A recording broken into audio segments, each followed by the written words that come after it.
आज न्याय धर्म सभा को राजनैतिक दल के रूप में प्रतिष्ठित करने के मामले में या फेसबुक लाइव का कार्यक्रम रखा गया है। न्याय धर्म सभा एक सामाजिक संगठन के रूप में विगत लगभग 30 वर्षों से कार्यरत है। समाज में न्याय, राष्ट्र में न्याय, पूरी दुनिया में सामाजिक और राष्ट्रीय तलों पर न्याय की स्थापना का ये अभियान है। जब हम सामाजिक रूप से इस कार्यक्रम का संचालन कर रहे थे तो बहुत से लोग बोलते थे कि इतने दिनों से आप कर रहे हैं, करते तो राजनेता लोग हैं, जो वही होता है। अब यदि राजनेतागण जो करते हैं वही होता है तो सामाजिक संगठन कैसे करेगा? सारी संवैधानिक व्यवस्था संसद से चलती है। संसद राजनेताओं से चलता है। राजनेता पार्टियों से चलते हैं। एक अकेला व्यक्ति चुनाव जीतकर भी वहां कुछ नहीं कर पाता। अकेले अकेले कई लोग भी हों तब भी कुछ नहीं होता। सबके अपने अपने विचार होते हैं। तो एक सामूहिक चेतना की आवश्यकता है सामाजिक और राष्ट्रीय उत्थान के लिए। अतः इसके लिए आवश्यक है कि एक राजनैतिक पार्टी के रूप में न्याय धर्म सभा को लाया जाए और न्याय धर्म सभा इस सामाजिक कैंपेन का एक सहायक के रूप में राजनैतिक दल को लॉन्च करे ताकि सामाजिक के साथ साथ राजनैतिक उत्थान भी संभव हो सके। समाज और राष्ट्र का जीवन मूल्य न्याय है। सैद्धांतिक आधार इसका न्याय है और चूंकि न्याय एक बड़ा व्यापक विषय है, दार्शनिक सत्यात्मक सिद्धांत न्याय को व्याख्यायित करने के लिए समुचित शब्द का प्रयोग किया जाता है, जिसमें सम और उचित दो शब्दों का संयोग है। सभी बातें समुचित दृष्टिकोण से व्यवहृत हों तो उसे न्याय कहते हैं। सामाजिक सभ्यता अथवा राष्ट्रीय सभ्यता इसी न्याय के सिद्धांत द्वारा गवर्न होती है। इस न्याय को प्रतिष्ठित करने के लिए ही हम लोग लगातार सक्रिय हैं और समाज में न्याय के प्रति जागरूकता पैदा करने के लिए विगत 30 वर्षों से हम लोग कार्यरत हैं। हमारे द्वारा इस दरमियान इन विषयों पर बहुत से ग्रंथ लिखे गए, बहुत सी पुस्तकें लिखी गई ताकि लोगों को सही सही न्याय का कंसेप्ट पता चले।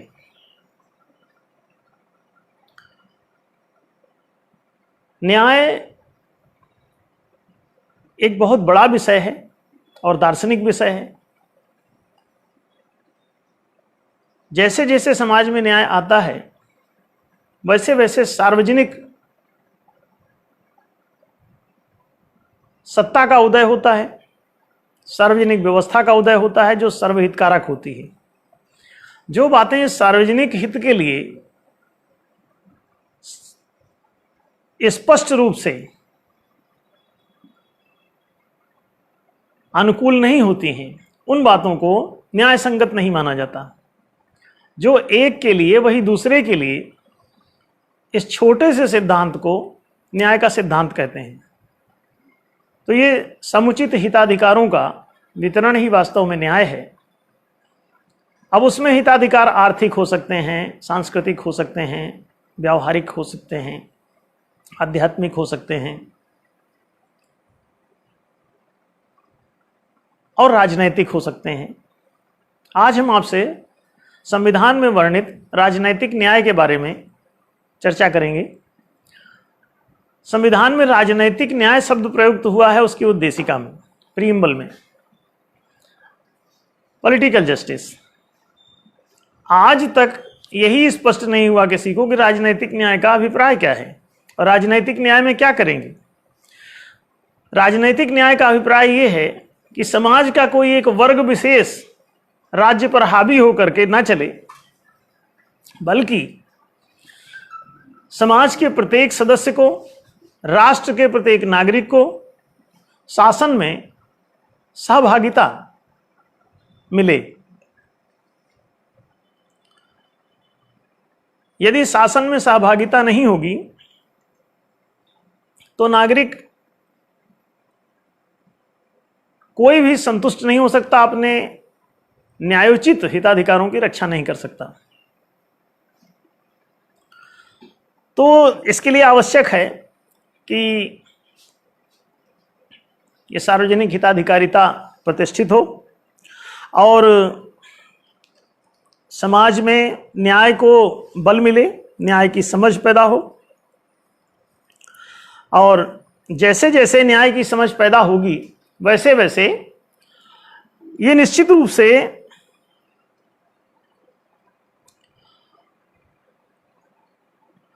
हम लोग अपने हितों के प्रति जागरूक हो पाएंगे।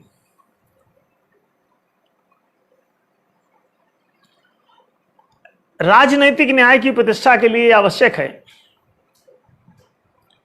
कि हम लोग शासन में सहभागिता को सुनिश्चित करें। आज हम इसी विषय में आप सभी से मुखातिब हैं और कोशिश करेंगे कि आपको ये राजनैतिक न्याय समझ में भी आए और आगे होता हुआ भी लगे। राजनीतिक न्याय के लिए आज तक किसी भी पार्टी ने या किसी भी राजनेता ने प्रयास नहीं किया है। क्यों? शासन आज भी द्वैत मूलक है। एक पक्ष राज्य वर्ग हो गया है, दूसरा पक्ष जो है प्रजा वर्ग हो गया है और इसे ही राजतंत्र की परिभाषा कहते हैं। तो इसमें लोकतंत्र फिर कहां बचा? अगर शासन में दखल ही नहीं है जनता का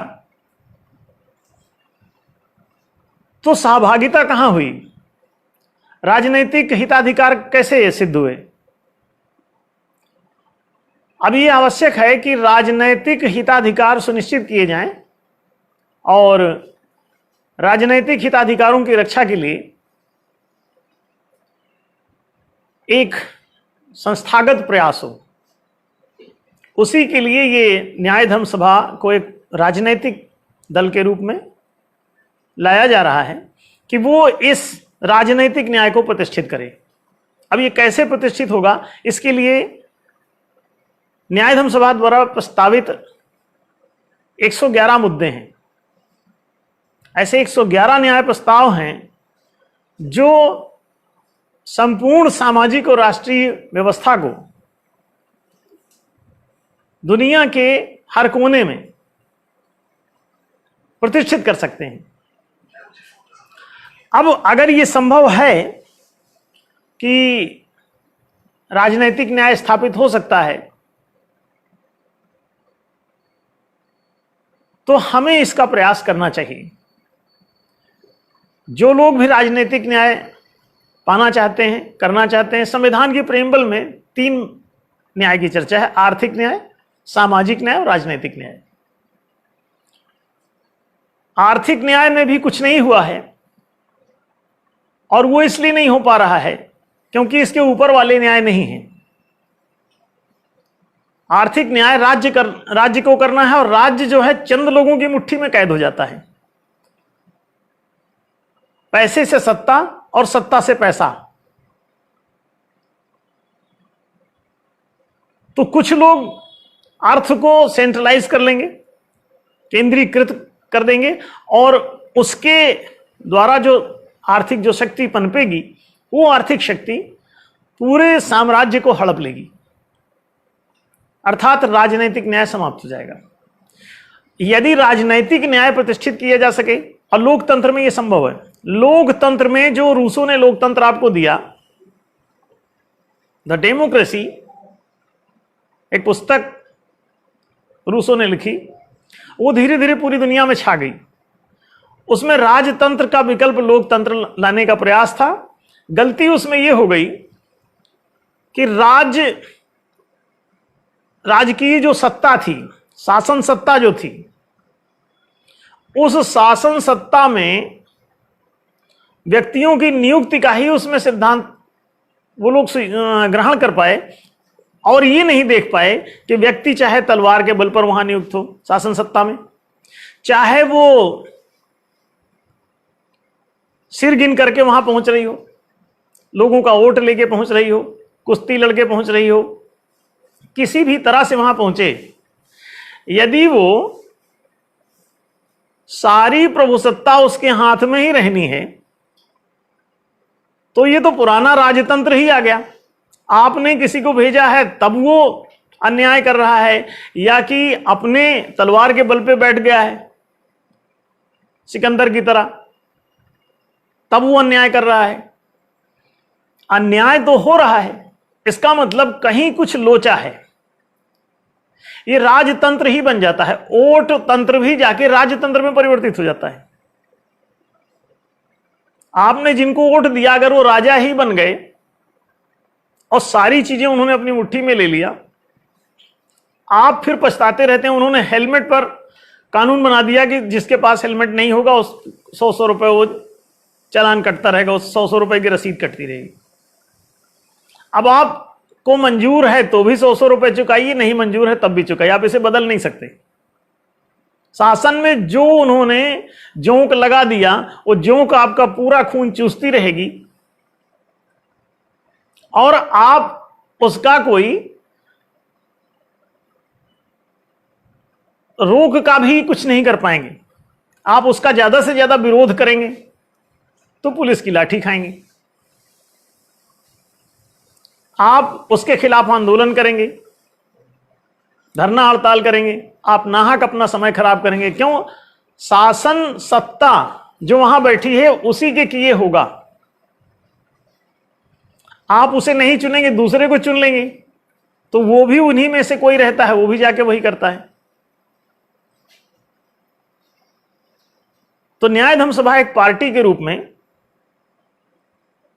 एक ऐसे ढंग से परोसी जा रही है कि वो वहां पर जाने के पश्चात यदि ये बहुमत में आती है तो सबसे पहले इस काम को करेगी कि ये शासन सत्ता के बजाय शासन व्यवस्था चुने जाने की व्यवस्था देगी, चुने जाने की वहां नीति प्रतिष्ठित करेगी, इसका जो है संवैधानिक इसका स्वरूप प्रदान करेगी। ये वास्तव में इसे अंग्रेजी में कहें तो ये सेल्फ गवर्नेंस है, सार्वजनिक रूप से ये सेल्फ गवर्नेंस है, पब्लिक द्वारा स्वयं का शासन। अभी पब्लिक चुनती है लेकिन शासन दूसरे का हो जाता है, क्योंकि शासन मौलिक रूप से व्यवस्था का नाम, सत्ता का नहीं। सत्ता तो शासक है, सत्ता शासक है, तो जो शासक बन जाएगा शासन उसकी मुट्ठी में चला जाएगा। और शासन लोकतंत्र का मतलब होगा, लोक माने सार्वजनिक, तो तंत्र माने शासन अगर है, तो अगर हमारा ये व्यवस्था तंत्र सार्वजनिक नहीं है तो ये लोकतंत्र कैसे हुआ? आप इस पर कभी विचार करें। शासन तंत्र सार्वजनिक नहीं है, लोक माने सार्वजनिक होता है, तो लोकतंत्र माने सार्वजनिक तंत्र हुआ, और शासन पर कुछ सत्ताधीशों का कब्जा है।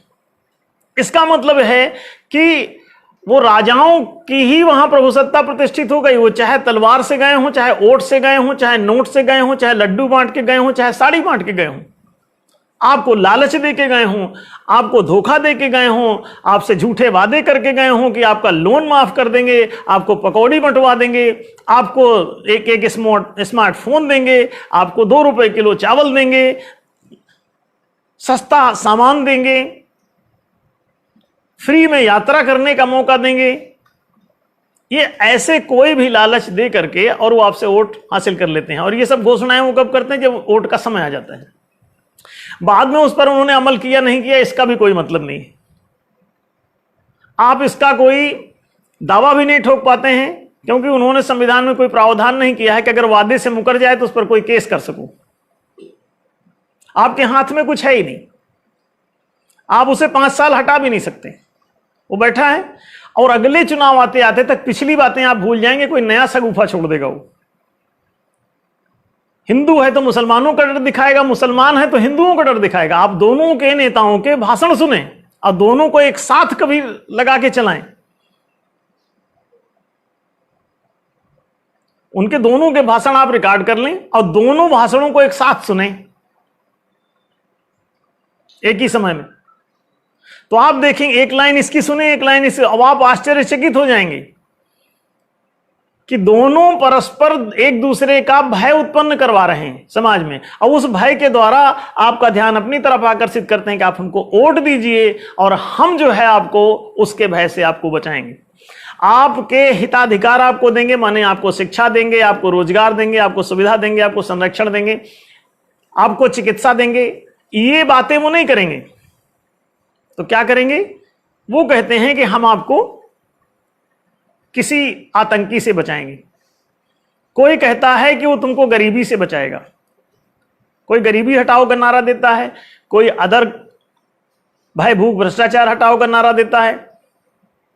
लेकिन आप जहां के तहां रहते हैं, उसके बाद भी गरीबी रहती। आपने उस नारे पे आपने सरकार को वोट दे दिया, वो चुन गई, सत्ता चलाया, सत्ता में बैठे रहे, एंजॉय किया, चले गए, फिर नया नारा दे के आएंगे, अब इस बार हम आपका लोन माफ करेंगे कहेंगे। अब आप लोन के लालच में दीजिए, पहले गरीबी हटाने के लालच में दिया।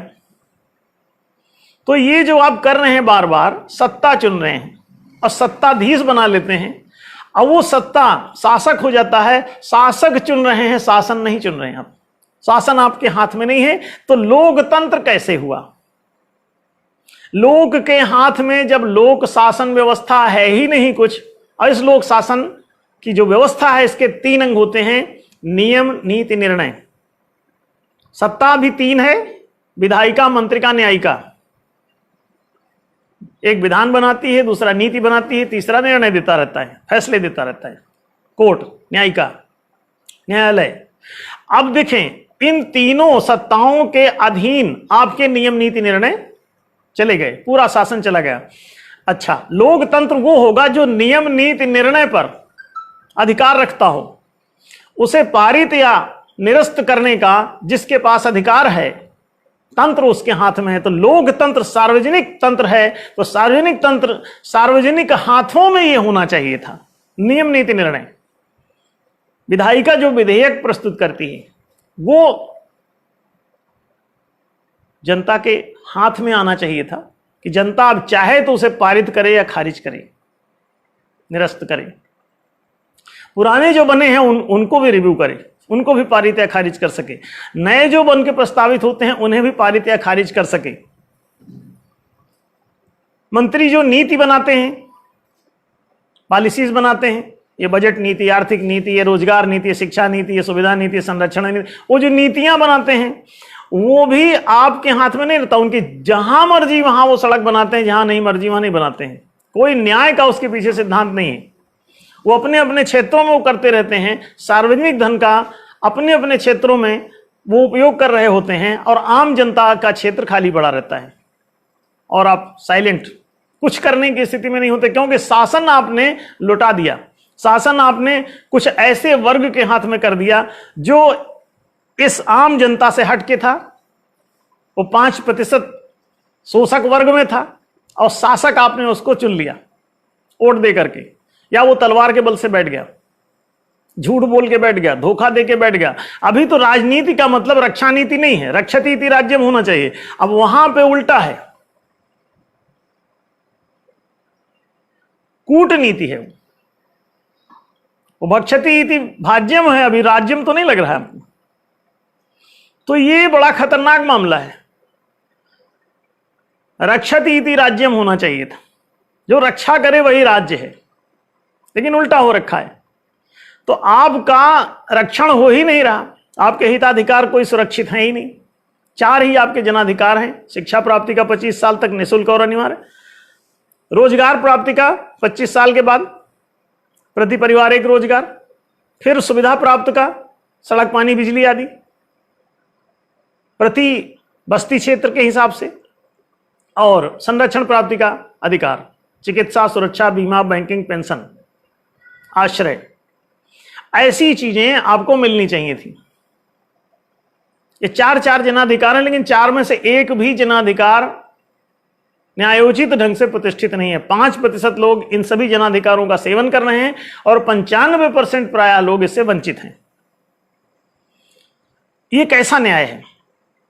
इसमें जो एक बात वो दूसरे के लिए है ही नहीं, तो न्याय का सर्वथा अभाव है। कारण इतना है कि आप चूक गए, आपने ऐसा लोकतंत्र अपना लिया जो राजतंत्र का ही एक विकल्प था। आप सत्ता ही शासन सत्ता का आपने चयन किया, शासन व्यवस्था चुनने का आपने अधिकार ही अपने लोकतांत्रिक संविधान में नहीं रखा, इसका कोई प्रावधान नहीं। इसलिए न्याय सभा जब भी बहुमत से आती है तो सबसे पहला उसका एफर्ट होगा, अगर वो वहां नियम नीति पारित करने की स्थिति में होगी तो सबसे पहला उसका यही विधेयक होगा कि वो इन नियम नीति निर्णय को पारित अथवा निरस्त करने का अधिकार जनता को प्रदान करेगी।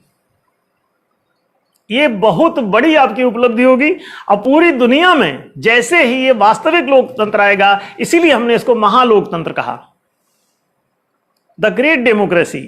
वाकई इसमें ग्रेटनेस है, इसमें महानता है, ये महिमावान है, गौरवशाली है, ये वास्तविकता है, न्याय संगत है ये डेमोक्रेसी कि सार्वजनिक सभी लोग इसमें शामिल होंगे। और वो वोट देने वालों में आपके नेता मंत्री भी इधर होंगे, एक साधारण सभा होगी, सर्वसाधारण के द्वारा ये चुनाव पारित या खारिज होगा, उसमें वो लोग भी इधर से आके वोट दे सकेंगे। तो उनको भी इसमें रखा गया है। अभी केवल उन्हीं के वोट से ये पारित और खारिज हो रहा है, वही बनाते हैं और वही इसे पारित या खारिज कर रहे हैं चंद लोग, ये सार्वजनिक नहीं है। अब अगर ये नियम नीति निर्णय पारित या खारिज करने का आपको सार्वजनिक अधिकार नहीं है, तो आपको लोकतांत्रिक अधिकार ही प्राप्त नहीं है शासन में, तो आप शासन फिर से गंवा बैठे। आजादी हुई और जिस चीज का भय था कि सरदार भगत सिंह ने कहा था कि अपनी मां को एक पत्र लिखा जिसमें उन्होंने कहा कि मां मुझे डर है कि ये गोरे अंग्रेज तो चले जाएंगे, इनको हम खदेड़ देंगे, लेकिन मुझे भय है, डर है कि यहां के लोकल जो काले अंग्रेज हैं इनसे कौन बचाएगा जनता को। और उनका डर चरितार्थ हो गया। उन्होंने सत्ता लोकतंत्र भी लाए तो राजसत्ता ही उन्होंने अपनी बना ली। शासन व्यवस्था में जनता की भागीदारी नहीं दी गई और ये जानबूझ करके ऑल ओवर द वर्ल्ड ये षड्यंत्र रचा गया। कुछ यूरोपियन अमेरिकन्स ने कुछ चीजों में अपने जनमत संग्रह करा के उसे पारित या खारिज करने का हल्का फुल्का अधिकार प्राप्त है, लेकिन पूरी तरह से इन तीनों क्षेत्रों में तो पूरी दुनिया में कहीं नहीं। इसलिए ये एक अद्भुत महालोकतंत्र है जिसकी शुरुआत भारत से होगी। अच्छा ये है कि आप अतिशीघ्र इसे कर लो, जनता हमेशा हमेशा के लिए तुम्हारा उद्धार हो जाएगा, तुम्हारा कभी कोई शोषण नहीं कर पाएगा। रेपो रेट आज तुम हटाना चाहोगे तो तुम्हारा वित्त मंत्री इसे हटने नहीं देगा किसी कीमत पर, तुम्हारा प्रधानमंत्री इसे हटने नहीं देगा। क्यों? सारे शोषण की जड़ है वो। आप कोई भी सेठ का जितना भी प्रॉफिटेबिलिटी है पूंजी के माध्यम से या किसी भी चीज के माध्यम से, वो रेपो रेट के थ्रू है। और ये बातें हम 30 साल से लोगों को समझा रहे हैं और इसे कितने बार वित्त मंत्रियों को लिखा, आरबीआई को लिखा, लेकिन वो इसे हटने नहीं देंगे। क्यों? उनकी सारी बदमाशी का आधार ही वही है। यदि आरबीआई में रेपो रेट 0 कर दिया जाए और सबका खाता आरबीआई में खोल दिया जाए, कोई भी लेन देन के जितने बिचौलिए बैंक हैं इन बैंकों की जो व्यवस्था है वहां जाने की जनता की, वो जनता की व्यवस्था समाप्त कर दी जाए। सीधे आरबीआई से लेन देन जिस दिन नागरिकों का होने लगेगा अबाध गति से, बिना किसी नियम की बाधा के, लोग सिक्योर्ड वहां से सीधा सीधा लोन ले सकेंगे, उतनी मुद्रा जारी उसी अनुपात में होगी। और चूंकि आपकी किसी प्रॉपर्टी के बदले में ही जारी होगी तो कभी भी इसमें आप ये ना सोचना कि इससे इन्फ्लेशन होने वाला है, मुद्रास्फीति कभी नहीं होगी। ये झूठा इन्होंने प्रचार किया, आप सबको खतरे में डाल दिया, आपको शोषण से ग्रस्त कर दिया। लेकिन आप इस नीति को हटा नहीं सकते, क्यों? आपके हाथ में कोई पावर ही नहीं है। और इसीलिए वो अपना सारा मंत्रालय कैप्चर कर लेते हैं, सारी विधायिका कैप्चर कर लेते हैं, न्यायालय कैप्चर कर लेते हैं। दुनिया भर के 5% लोग इस काम को अंजाम देते हैं और शासन सत्ता के हाथ में सभी नियम नीति निर्णय शासन सत्ता के हाथ में दे लेते हैं, आम जनता को शासन से बाहर कर देते हैं। सार्वजनिक शासन होना चाहिए, सर्वसम्मति से सभी फैसले होने चाहिए, बहुमत द्वारा सभी फैसले होने चाहिए, सबको वोट देने का अधिकार हो, और जिस बात के पक्ष में, जिस नियम के पक्ष में, जिस नीति के पक्ष में, जिस न्यायालय के जिस निर्णय के पक्ष में बहुमत सिद्ध होता हो जनता का, वोटों के द्वारा, मतदान के द्वारा, और चुनाव आयोग को यह अधिकार हो कि वो सारी हर चीज की वोटिंग करा सके, केवल शासन सत्ता की नहीं, शासन व्यवस्था पर भी चुनाव आयोग को वोटिंग कराने का अधिकार दिया जाए।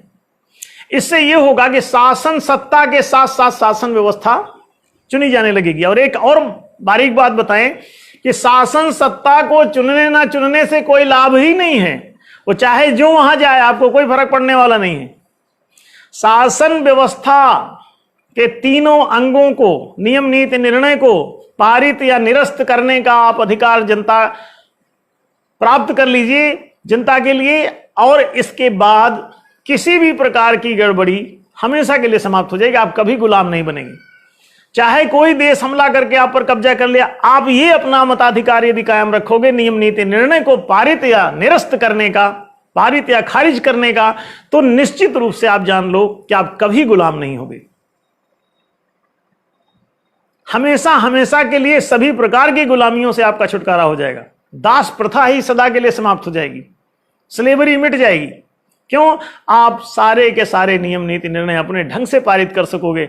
अभी जो मौद्रिक नीति है आप उसे नहीं बदल पा रहे हैं। डिजिटल करेंसी सिस्टम एक मौद्रिक नीति है, आंकिक मुद्रा प्रणाली, और वो हम पिछले कई सालों से लगातार सरकारों को दे रहे हैं, लेकिन वो इसे आज तक इंप्लीमेंट नहीं किए। जबकि इसको लागू करते ही सारा भ्रष्टाचार समाप्त हो जाएगा, राष्ट्र पवित्र हो जाएगा, राजकोष की चोरी रुक जाएगी। राजकोष की चोरी रुकते ही जनता के हित में पूरे फंड का उपयोग होने लगेगा। कितनी सुंदर बात है।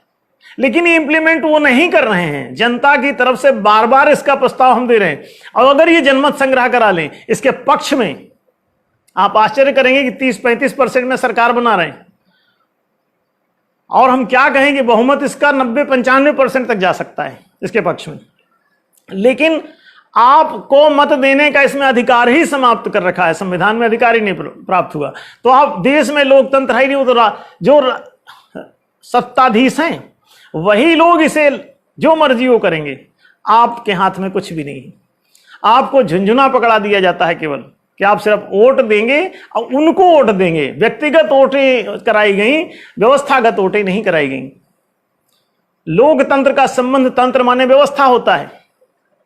व्यवस्था के नियम नीति निर्णय 3 अंग हैं, इन तीनों पर वोटिंग आज तक नहीं कराई जाती, पूरे देश में नहीं कराई जाती, कहीं नहीं कराई जाती। उसका कारण कि जिनको जिनको आप चुनते आए हैं पिछले 70 सालों से, आजादी के बाद से, सन 50 के बाद से चुनाव चालू है, अभी तक आप चुन रहे हैं। लगभग 70 साल की डेमोक्रेसी हो रही, लेकिन आपके हाथ में कुछ नहीं है। कोई डेमोक्रेटिक आपके पास पावर नहीं कि आप कोई भी नियम नीति निर्णय खारिज कर सकें। और जो नियामक नेता और जो नायक चुन भी रहे हैं, या विधायक, मंत्री और न्यायाधीश चुन रहे हैं, उनको भी आप हटाने का अधिकार नहीं रखते। पारित या खारिज कर सकें नियम नीति निर्णय, और पारित या खारिज कर सकें विधायक, मंत्री और न्यायाधीश। आप देखिए, ये लोकतंत्र कहलाएगा। लेकिन इन दोनों पर हम आपको शासन सत्ता को भी पारित खारिज करने का और शासन व्यवस्था को भी पारित खारिज करने का, न्याय धर्म सभा के द्वारा, ये अगर ये बहुमत में आती है तो ये प्रथम कार्य होगा उसका कि सबसे पहले वो आपको ये अधिकार दे देगी। और इसके बाद इस दुनिया में चुनाव फिर कोई भी जीतो और कोई भी लड़ो, न्याय धर्म सभा घर भी चली जाएगी, तब भी आपका बाल बांका नहीं होगा, आपके कोई अधिकार नहीं छीन पाएगा, आप गरीब नहीं होंगे, आप बेरोजगार नहीं होंगे, आप अशिक्षित नहीं होंगे, आपका मोहल्ला पिछड़ा हुआ नहीं होगा, आप ग्रामीण और गंवार नहीं कहलाएंगे, आपका हर गांव शहर से भी सुंदर होगा, हर घर झोपड़ी के बजाय। अभी आप स्लम एरिया में रहते हैं, मताधिकार जो लिए हो किस बात का, झुंझुना झुनाने का, अब उसे झुंझुनाते रहो। आपके हाथ में कोई पावर नहीं है और लोकतंत्र नाम दे दिया गया, लोकतंत्र के नाम से राजतंत्र को चलाया गया, ताकि आप यही समझते रहें कि आपके हाथ में लोकतंत्र है, आपके देश में लोकतंत्र है, और आप खुश भी हो गए और दिया भी कुछ नहीं। जैसे रोटी का फोटो खींच के भूखे लोगों को दे दिया और कहा देखो ये रोटी है, सबने कहा हां रोटी है, हमने कहा ये रोटी नहीं, रोटी का फोटो है। तो ये लोकतंत्र नहीं, ये लोकतंत्र की फोटो कॉपी आपको पकड़ा दी और ओरिजिनल रोटियां सब अपने पास रख ली, उसकी फोटो खींच के आपको दे दिया, और आप उसको देख करके भूख नहीं, अब खाने की जरूरत थी तो भूख मिटती आपकी। आपके हाथ से सब कुछ चला गया, आपको इस पर गौर देने की जरूरत है।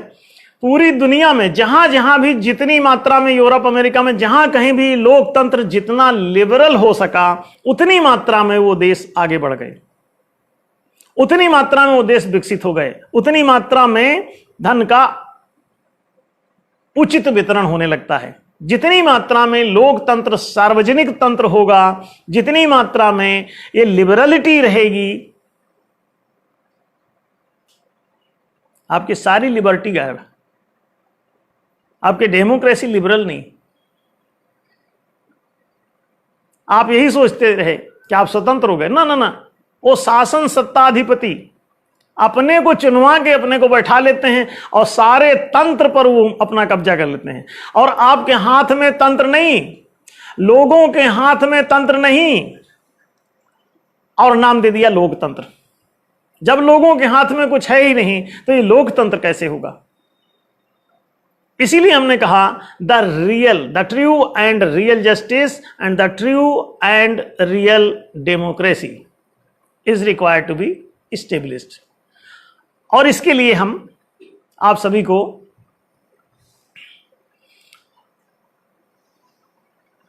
बताना चाह रहे हैं कि ये ट्रू एंड रियल डेमोक्रेसी लाओ, इसे सुव्यवस्थित करो और इसको सुव्यवस्थित करके जीवन को सुंदर बनाओ। जीवन जितना सुंदर होगा उतना तुम सुखी होगे, जीवन जितना सुव्यवस्थित होगा उतना सुंदर दिखेगा। व्यवस्था आपके हाथ में है ही नहीं, और वो आपके लिए व्यवस्था क्यों देंगे? व्यवस्था का खून पी करके ही उनका सारा साम्राज्य चल रहा है, तो आपके अनुकूल वो व्यवस्था डिजिटल करेंसी क्यों लागू करेंगे?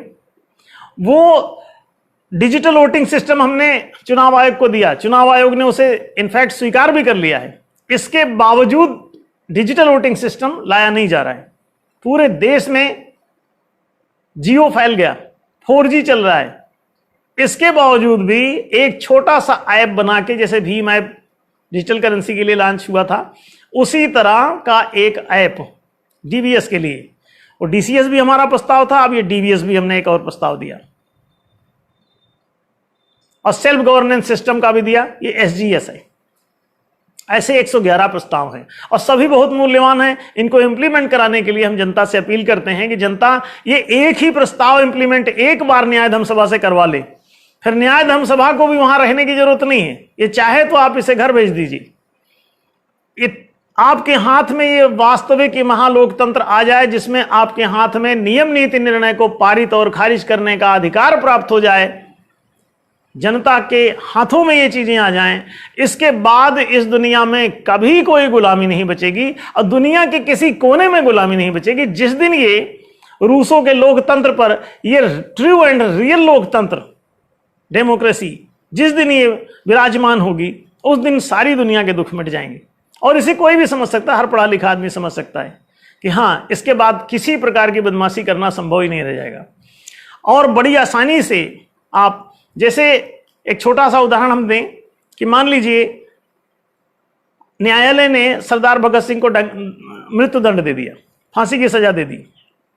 अगर ये महालोकतंत्र होता, स्वशासन प्रणाली होती, सेल्फ गवर्नेंस सिस्टम होता, तो जनता के पास जाता ये केस वोटिंग के लिए।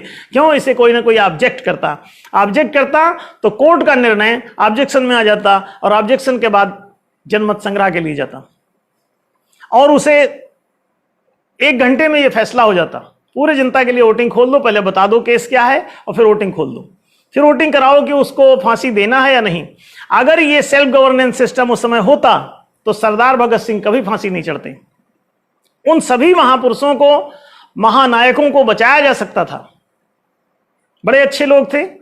गांधी जी कभी जेल नहीं जाते, सरदार भगत सिंह कभी फांसी नहीं चढ़ते, सुखदेव राजगुरु कभी फांसी नहीं चढ़ते, और सुकरात को कभी विस्पान नहीं कराता न्यायालय। क्यों? न्यायालय का यह फैसला जनता खारिज कर देती।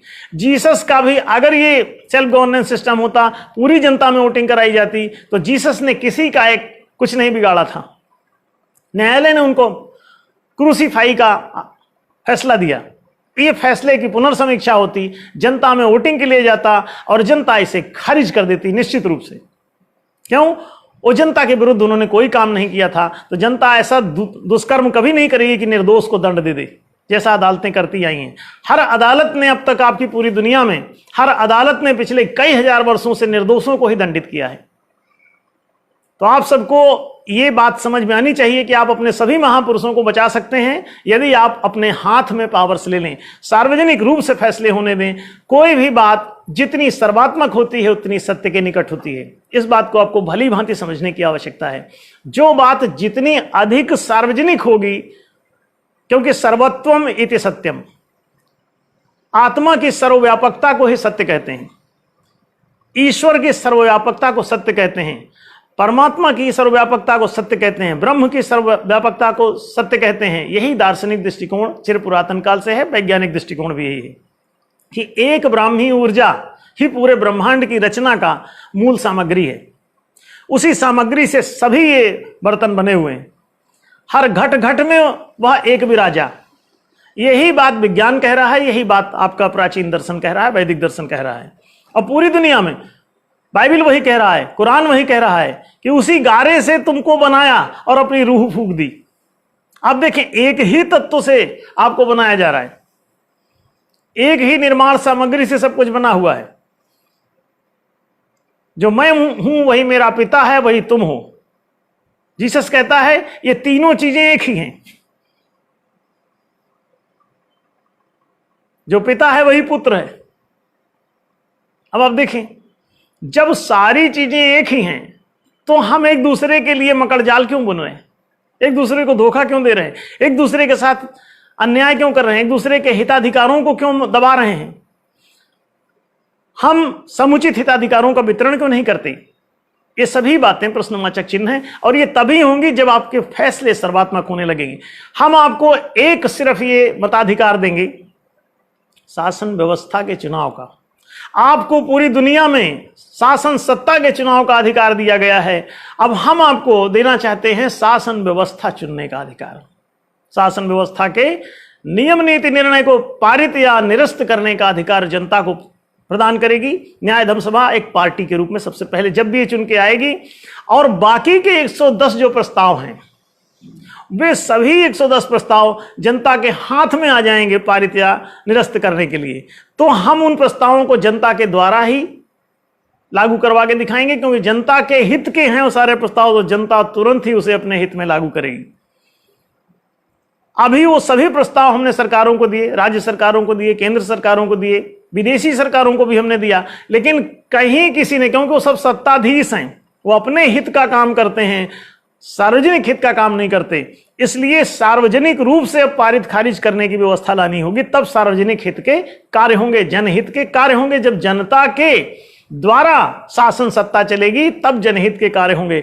अभी तो थोड़े से लोग आपके हाथों से, आपके वोटों से आपको धोखा देके, शराब पिला के, साड़ी बांट के, मोबाइल बांट के, आपको सस्ता अनाज का लालच देके, जैसे मछली को सस्ती गोली दे करके और फंसा लिया जाता है जाल में, उसकी बुद्धि को डाइवर्ट कर लिया जाता है और बाद में उसे फांस दिया जाता है।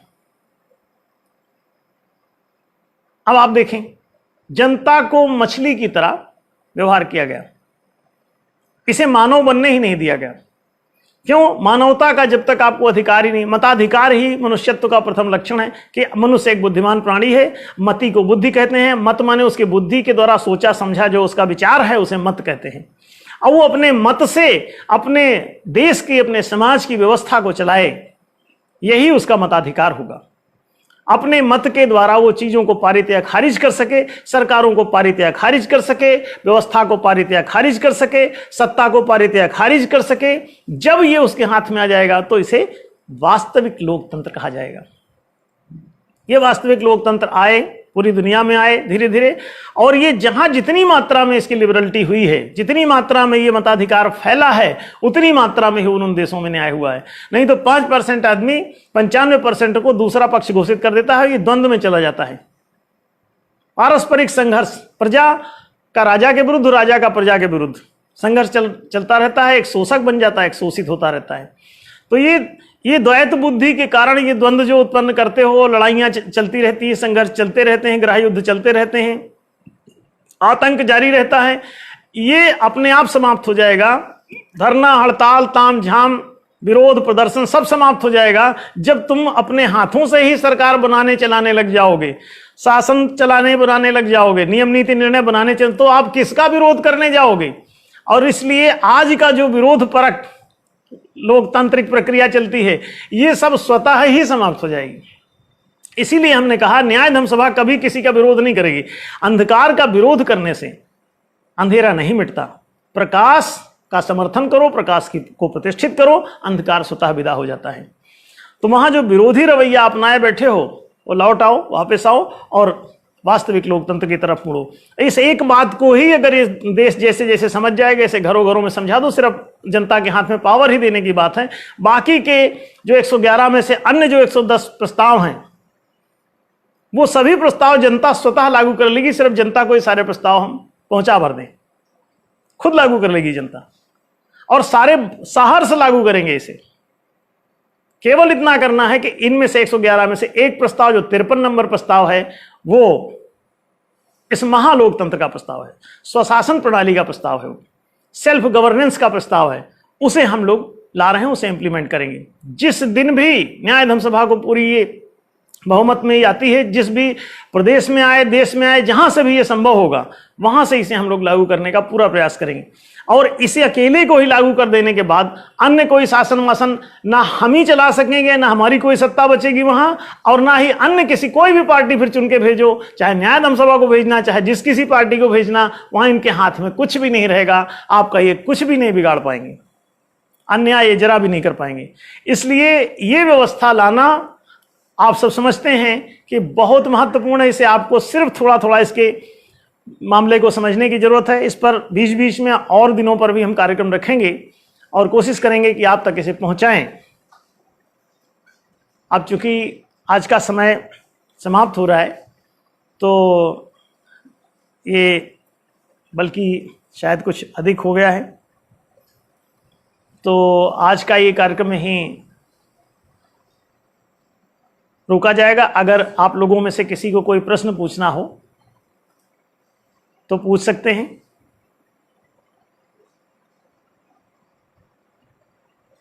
इस विषय में किसी को कोई चीज पूछनी हो जो यहां उपस्थित हैं तो पूछ सकते हैं। 8 से 9 का कार्यक्रम रखा गया था, अभी 15 मिनट शेष है, लेकिन मुख्य विषय आधे घंटे के लिए ही रखा गया था, जिससे थोड़ा सा ओवर हुआ है, मगर हम लोग आगे भी इस पर बात करते रहेंगे। ये बहुत महत्वपूर्ण है, वास्तव में तो इस पर रोज ही चर्चा चले तो बहुत अच्छा होगा, बहुत महत्वपूर्ण विषय है। सवाल है जी, जब ये बिल और विधेयक संसद में या राज्यसभा में कोई पास नहीं कर पाएगा जी, तो नेताजी वहां पर क्या करेंगे? जो भी लोग चुन के जाएंगे तो उनका क्या नाम रहेगा? बिल्कुल बिल्कुल, बहुत अच्छा सवाल है। सवाल ये है कि जब हम नेता चुन के भेज रहे हैं और वहाँ वो विधायक बन गया या फिर मंत्री बन गया या न्यायाधीश बन गया और उसके द्वारा दिया गया वो नियम नीति निर्णय कोई इम्प्लीमेंट ही नहीं होना है, लागू ही नहीं होना है, तो उसका क्या महत्व रह जाएगा? उसका महत्व ही महत्व रहेगा। उसे समझ लें, सिर्फ वो बदमाशी नहीं कर पाएगा, बाकी तो पूरा काम उसके हाथ में। क्या भाई, विधायक को, जो विधायिका वहां पर है उसको विधेयक बनाने का तो अधिकार है ही ना, अपना काम तो वो करेगा ही। जैसे कि कोई एक आर्टिस्ट है, अब आर्टिस्ट का काम क्या है? आर्ट बनाना, तो आर्ट का काम तो करेगा ही। विधायक आपने चुना, अब विधायक का काम विधान बनाना है, तो विधान तो बनाएगा ही, अपनी ड्यूटी तो करेगा ही। उसका महत्व तो है ही है कि वो विधायक है, वो विधान बनाने वाला है, विधान बनाएगा। सवाल ये है कि कोई ऊट पटांग न बन गया हो, इसलिए उसे पारित या खारिज करने का अधिकार जनता के पास होगा, इतनी सी बात है। और वो भी जनता है, वो भी पारित या खारिज करेगा ना इनकी तरफ से। अकेले क्यों पारित खारिज कराना चाहते हो? उससे लोकतंत्र कैसे होगा फिर? अगर वो खुद ही मतलब एक रसोइया है, खुद ही खाना बनाया और खुद ही खा गया, तो सर्व करते समय तो ख्याल रखोगे ना कि घर में और भी लोग हैं। तो खाना बनाने, आप कहेंगे रसोइये का क्या महत्व बचेगा? रसोइये का पूरा खाना बनाने का अधिकार तो विधान तो वही बनाना है उसी को। आप भी कोई प्रस्ताव रखेंगे तो विधायिका के समक्ष जाएगा वो, जैसे हम लोग रख रहे हैं तो विधायिका के समक्ष बार बार परोस रहे हैं, उनको भेज रहे हैं, नेताओं को भेज रहे हैं, पार्टियों को भेज रहे हैं। अब वो विधान बनाएंगे, अब बनाने के बाद वो रखेंगे, अब आप वो भी जनता में शामिल होंगे, सभी लोग मिलकर के उसमें, वो विधायक भी शामिल, वो भी वोटिंग करेगा। लेकिन अकेले ही विधायक वोटिंग कर दे तब तो खतरा उत्पन्न हो सकता है। इसलिए जरूरी नहीं कि वहां अच्छा ही आदमी बैठे, हो सकता है कभी गलत आदमी पहुंच जाए तो गलत कानून बना के फट से पारित कर लेगा। जैसे लाभ के पद को लाभ का पद न माना जाए, एक विधेयक बनाया और पारित कर लिया लोगों ने, अपनी तनख्वाह बढ़ाने के लिए विधेयक लाते हैं, झट से पारित हो जाता है। क्यों? जनहित के मुद्दे पारित नहीं होते। आधार कार्ड बड़ी मुश्किल से पारित हुआ, क्यों? वो पूरी जनता को आधारभूत एक अधिकार देता था, मौलिक पहचान का। नागरिक की पहचान नहीं तो कैसा बचेगा? इसी तरह जो मंत्री बनेगा तो मंत्री का काम नीतियां बनाना, तो नीतियां वो बनाएगा, बजट बनाएगा, शिक्षा नीति बनाएगा। बस पारित या खारिज करने का सार्वजनिक अधिकार होगा, माने वो मंत्री भी पारित खारिज करने में शामिल रहेगा एक नागरिक के रूप में। इधर से वोटिंग करने की जब बात आएगी तो वो भी वोटिंग कर सकेगा। अब देखिए, वो अपना मत देना अपने पक्ष में, लेकिन जनता का जनमत भी तो आने दो साथ साथ, तभी ना लोकतंत्र होगा।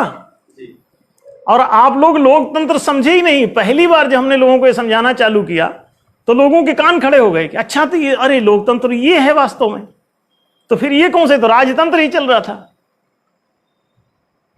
जी, एक सवाल और है, क्या जनता इसमें कोई गलत निर्णय नहीं लेगी? क्योंकि जनता तो अभी जिस लेवल पे है उस हिसाब से तो निर्णय इसमें लेने की बात कहां है? जनता गलत नियम नहीं बना, नियम तो वहां बना, नियम तो बनाया है, उसको जनता पारित खारिज कर सकती है। जनता को गलती हो सही करने का कहां अधिकार है वहां, और उसको जरूरत कहां है? जैसे कि न्यायालय, फैसला तो न्यायालय ही देगा ना, न्यायाधीश ही देगा, तो न्यायाधीश ही निर्णय देगा। अब जनता को मंजूर है कि नहीं है, इस स्वीकृति लेने की बात है, सहमति लेने की बात है। फैसला जनता थोड़ी ना कर रही है, फैसला तो न्यायाधीश ने किया, न्यायालय ने किया, और विधायक ने बनाया, मंत्री ने नीतियां बनाई, उन्हीं लोगों ने किया है सब। जनता कहां कर रही? जनता तो कह रही है, जनता को अब आपने सही फैसला किया, मैंने इनके हित में होगा तभी ना वो सहमति देंगे। तो ये तो सहमति ली जा रही, कहीं ऐसा तो नहीं एंटी बनाए दे रहे हो जनता के विरुद्ध। तो जनता से सहमति भी ले लो। आप जबरदस्ती चाय भी किसी को क्यों पिलाना चाहते हैं? मान लो नुकसान करता हो उसको, तो एलर्जी हो उससे चाय से, अब पिला दिया आपने। टमाटर खिला रहे हो जबरदस्ती, उससे पूछ तो लो कि भैया टमाटर खाओगे कि नहीं?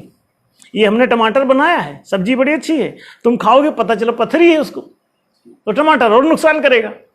तो फिर वो क्यों खिलाना चाहते, उससे पूछ लो और उससे सहमति ले लो, फिर उसको अगर खाना चाहता खिलाओ और नहीं तो रखो अपना टमाटर की सब्जी बाहर। और उससे पूछो कि इसमें क्या है तो कहेगा नहीं इसमें टमाटर न डाला करो। तो अब आप टमाटर जो है थोड़ा बाहर करिए और फिर सब्जी बनाइए तो पूरी प्रजा हजम कर लेगी। अब बहुमत के आधार पर आप फैसले करो, बहुमत के आधार पर वो दो। और जो बहुमत भी 3 प्रकार का रखो कि एक सामान्य बहुमत जो 50% से अधिक होता है, इसमें ऑब्जेक्शन की ज़्यादा सुविधा दी जाए क्योंकि अभी बहुत सारे लोग बाकी हैं, नहीं तो अल्पसंख्यक परेशान रहेगा हमेशा, अल्पसंख्यक आयोग बनाते फिरोगे। तो इसको ऑब्जेक्ट करने का और उसकी तरफ से जो भी ऑब्जेक्ट करे उसकी तरफ से सुधार मांगा जाए उससे कि इसमें आप क्या सुधार चाहते हैं और प्रॉपर उसमें सुधार किए जाए और इसे फिर से रखा जाए। और जब तक वो शुद्धिकरण न हो जाए तब तक आप उसे रखते रहो, ठीक है। और एक निश्चित समय के बाद कि इतने दिनों बाद आप इस पर विचार कर सकते हो, ऐसा प्रावधान किया जा सकता है कि इतने दिनों बाद आप ऑब्जेक्ट कर पाएंगे। एक बार लागू हो गया तो अब इतने दिन बाद आप इसकी पुनर्समीक्षा कर सकते हैं। और फिर इसके बाद अभी तो सन 1860 का कानून चल रहा है, कोई समीक्षा ही नहीं। कम से कम साल में एक बार या 2 साल में एक बार, 5 साल में जैसे सरकार बदल रही, सत्ता की समीक्षा हो रही, वैसी व्यवस्था की भी समीक्षा 5 साल या 4 साल में कर देते। 5 साल में अभी नियम है तो 5 साल में व्यवस्था की भी समीक्षा का तो अधिकार दे दो कि एक बार चाहो तो इसे ऑब्जेक्ट कर सकोगे और इसे फिर से पारित खारिज करने पर वोट हो जाया करेगा। 1860 से अभी तक आपने उस विधेयक को आज रखो, पुलिस एक्ट को, आज ही अगर न खारिज हो जाए तो हमको बताना। जन्म संग्रह करा के देख लीजिए, पुलिस गाली देती है, लाठी मारती है, रिपोर्ट लिखाने जाते हो रिपोर्ट नहीं लिखती है और बदतमीजी से बात करती है। इसके बावजूद वो सब पुलिस एक्ट चल रहा है, उठा के आपको जेल में बंद कर देती है। जेल में बंद करने का क्या मतलब है? किसी को नागरिक है, आप उसका मान ही हरण कर ले रहे हो। किसी को भी आप घसीटते हुए ले जा रहे हो, दोषी है नहीं तो 40-40 साल बाद लोग छूट के आए, कोर्ट ने कहा इनका तो कोई दोष ही नहीं। अब जो इसकी जिंदगी आपने बर्बाद कर दी 40 साल की,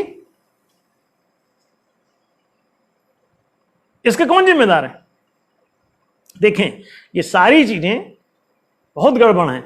और ये जो आशंका आप लोग व्यक्त करते हैं कि अरे तो इनके हाथ में क्या बचेगा और जनता क्या गलत निर्णय नहीं, जनता से निर्णय की बात नहीं कही जा रही है। जनता जो है, हाँ, प्रस्ताव जैसे विधायिका बनाती है, कोई भी रख सकता, प्रस्ताव कोई भी दे सकता है।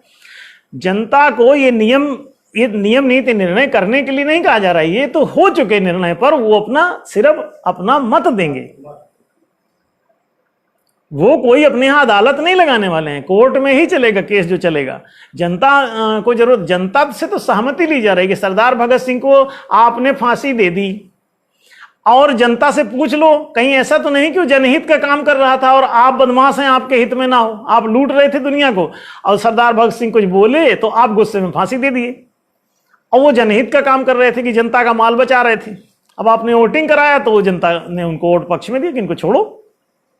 तो कोर्ट अगर गलत फैसला देगा तो कैसे वो बचेगा उससे आदमी? अब आज तो 99% फैसले गलत हैं, 99% कानून गलत हैं, 99% मंत्रियों की नीतियां गलत हैं और चल सब रही हैं। तो फिर जनता की सहमति ले लो तो बात साफ हो जाएगी।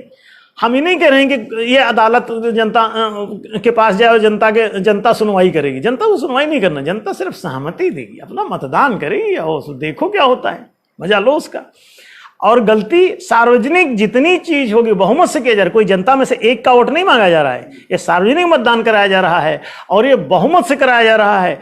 सामान्य बहुमत, विशेष बहुमत 75%, 50% से अधिक सामान्य बहुमत, 75% से अधिक विशेष बहुमत माना जाए और 95% से अधिक होने पर पूर्ण बहुमत माना जाए और 5% अपवाद माना जाए, क्योंकि 5% बर्तन कुम्हार के भी खराब निकल जाते हैं।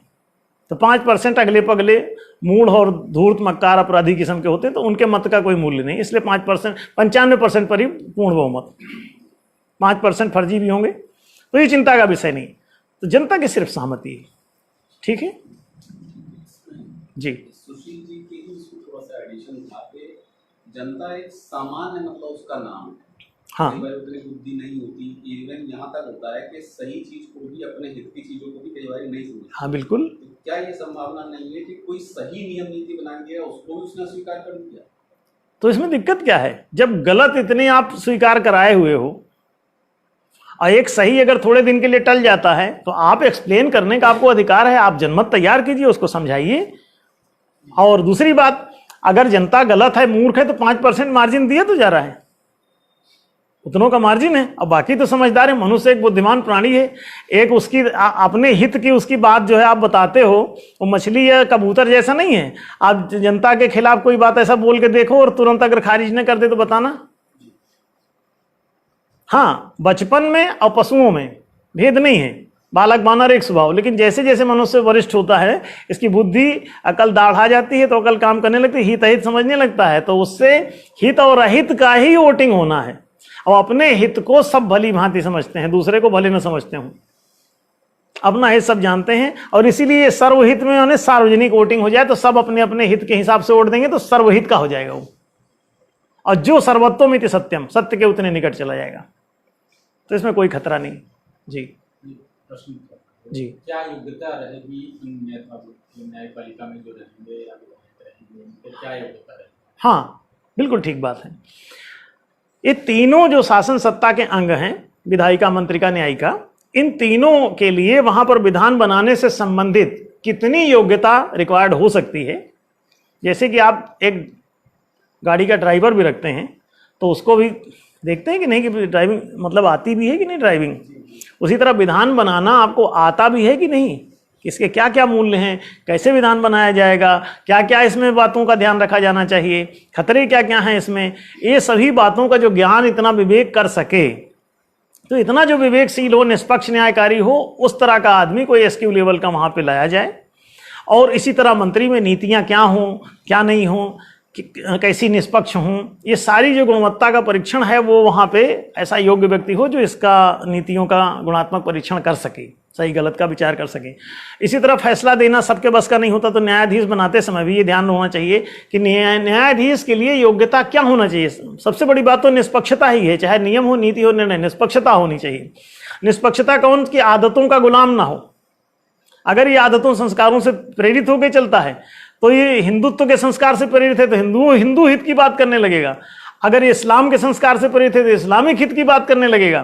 तो इसलिए जो ऐसे सेल्फ हिप्नोटाइज्ड हैं अपने अपने विक्षेपों से, तो उन विक्षिप्त लोगों को वहां चुनाना है, विविक्त लोगों को चुना जाए, विवेकशील लोगों को चुना जाए, विक्षेपशील नहीं। तो ये जो रिक्वायरमेंट वहां पर है वो लगभग एसक्यू लेवल के स्पिरिचुअल क्वेश्चन, जिनका आत्मिक अस्तित्व जिनका काम करता है, उनको चुना जा सकता है। ये तीनों बहुत ही निष्पक्ष पद हैं, तो पात्रता अनुसार वो चुनोगे तो अच्छे बना के देंगे और फिर उन पर इधर से सार्वजनिक मतदान भी होगा, अति शुद्ध हो जाएगा ये। एक सवाल और है जी, क्या जनता भी अपना कोई प्रस्ताव लेकर इसमें जा सकती है? हाँ हाँ, प्रस्ताव तो इस दुनिया में पता नहीं कितने बुद्धि के लोग हैं, जाने किस किस बात पर विचार करते हों। तो शोध अनुसंधान की छूट तो पूरी सार्वजनिक की खुली रहनी चाहिए। और हाँ, प्रस्ताव अपने विधायिका को देंगे सम्मान पूर्वक, क्योंकि विधायिका को जो अधिकार आप दिए हुए हैं उसका मान सम्मान बना रहे।